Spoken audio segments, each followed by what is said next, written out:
көзүмө кирип кетпесин, Кет отабы? Мылтылек. Мынанын сидениясын карачы. Сидения өзү чостоойт экенде.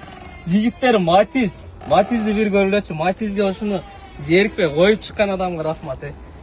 Бул жигиттер мындай болгондой эле айтайлы. Эми машина жуулган эмес, ушул боюнча турган. Декабрда алып келип токтотконмун дейт. Бул өзү устанын машинасы. Электрик мен машиналарымда ушул бала карайт өзүчү. Анан ака срочный сатышым керек болуп атат дейт. Эми бул минген адам деле жок дейт. Өзүнүн машиналары бар. 2010-жылы чыгарылган жигиттер машиначы 08 объемду документи, ПТС, СТС, собственниктин данные полный колумда турат.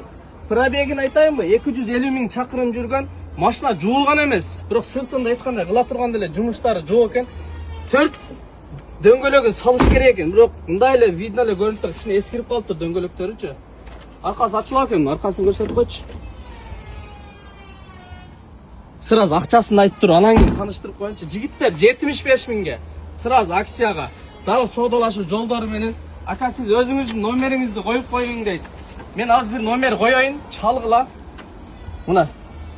Мотор жагы жакшы эле экен. Полный эле жакшы экен мотор жагычы. Мына бул мотор өзү балонат. Атын унутуп атам ошонучу.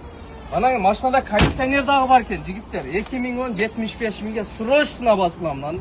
Кече менен Матиз туруп аттыңыздар эле го. Анан өзүнүн номерин коеюн десем бул электрик да.